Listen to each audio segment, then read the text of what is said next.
பூமி உருவான அந்த ஆரம்ப காலத்தை கொஞ்சம் யோசிச்சு பாருங்க.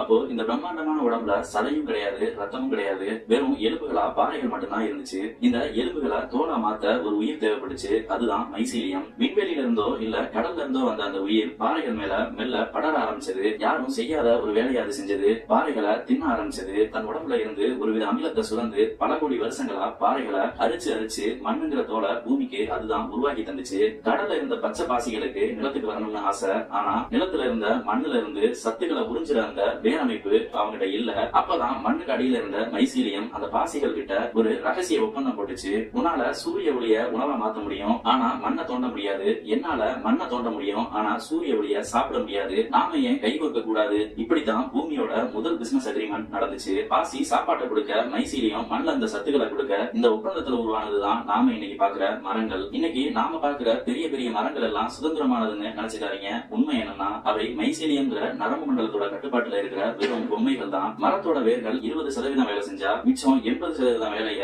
இந்த மைசீலியம் வலைப்புகள் தான் செய்யுது. ஒரு காடு முழுக்க ஆயிரக்கணக்கான மரங்கள் இருக்கலாம், ஆனா மண்ணுக்கு அடியில அது எல்லாமே ஒரே நரம்பு மண்டலத்தோட தான் இணைக்கப்பட்டிருக்கு. ஒரு மரத்துக்கு தாகம் எடுத்தா தூரத்துல இருக்கிற ஆத்து தண்ணிய மைசீலியம் அந்த மரத்துக்கு திருப்பி விடும். ஒரு மரம் உடம்பு சரியில்லாம போனா மத்த மரங்கள் அதுக்கு சத்துக்களை அனுப்பி வைக்கும். இது ஒரு மாபெரும் குடும்பம் போல செயல்படும். பூமிங்கிற இந்த உடம்புல மைசீலியம் மாதிரியான உயிர்கள் நன்மை செய்யற பாக்டீரியாக்களோட ஒப்பிடலாம். அது உடம்ப ஆரோக்கியமா வச்சுக்குது. ஆனா தனக்கு அறிவு இருக்குன்னு நினைக்கிற மனிதன் தான் வாழ்ற உடம்பையே சிதைக்க ஆரம்பிக்கிறான். அதாவது பூமியையே சிதைக்க ஆரம்பிக்கிறான். நாம மண்ணில கூட்டுற ரசாயனங்கள் மைசீலியம்ங்கிற நரம்பு மண்டலத்தை செயலிழக்க வைக்குது. நம்ம உடம்புல நரம்புகள் போனா கை கால் எப்படி வேலை செய்யாதோ அப்படி பூமியோட உறுப்புகள் இப்போ செயலிழக்க ஆரம்பிச்சிருக்கு. காடுகளை அழிக்கிறது நுரையீரலை சிதைக்கிறதுக்கு சமம். தண்ணியை மாசுபடுத்துறது ரத்தத்துல விஷத்தை கலக்கிறதுக்கு சமம். இந்த இடத்துல மனிதன் ஒரு வைரஸ் மாதிரி நடந்துக்கிறான். ஒரு உடம்புக்குள்ள வைரஸ் வந்தா என்ன ஆகும்? காய்ச்சல் வரும்ல. அதுதான் இப்போ நடக்கிற குளோபல் வார்மிங். இது பூமியோட கோபம் இல்ல, தன்னை தற்காத்துக்குள்ள அந்த உடல் எடுக்கிற முயற்சி.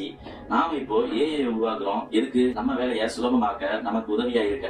இதே காரணத்துக்காக தான் பூமியும் நம்மள உருவாக்குச்சு. பூமிக்கு நாம ஒரு இயற்கை நுண்ணறிவு. இங்க ஒரு விஷயத்தை கவனிங்க. ஒரு ஏஐ நமக்கு தொந்தரவு கொடுத்தா அதை நம்ம அழிக்க முடியும். அதே விதிதான் நமக்கும். நாம பூமிக்கு தொந்தரவு கொடுத்தா பூமி நம்மள கட்டுப்படுத்தவோ இல்ல நீக்கவோ செய்யும். மனிதன் இல்லாம பூமி பல கோடி வருஷம் இருந்துச்சு, இன்னமும் இருக்கும். ஆனா பூமி இல்லாம மனிதன் ஒரு நிமிஷம் கூட இருக்க முடியாது. நாம பூமியோட எஜமானன் இல்ல, நாம வெறும் செல்கள் தான். மனிதனை முழுக்க கெட்டவனும் சொல்ல முடியாது. தன் தப்ப உணர்ற அறிவு அவன்கிட்ட இருக்கு. அந்த அறிவை வச்சு அறுந்து போன நரம்புகளை திரும்பவும் ஒட்ட வைக்க அவனால முடியும். நாம பூமிக்கு நல்லது செஞ்சா அந்த உடல் நம்மளை கொண்டாடும். நாம கெடுதல் செஞ்சா கழிவுகளை வெளியேற்ற மாதிரி நம்மள அழிச்சிடும். கடைசியில ஒரு உண்மை, பூமிக்கு நாம தேவையில்லை, ஆனா நமக்கு தான் பூமி தேவை. நாம ஒரு ஆரோக்கியமான செல்லா இருக்க போறோமா இல்ல வைரஸா இருந்து அழிய போறோமா? நம்ம அறிவு தான் நம்ம எதிர்காலத்தை தீர்மானிக்கும்.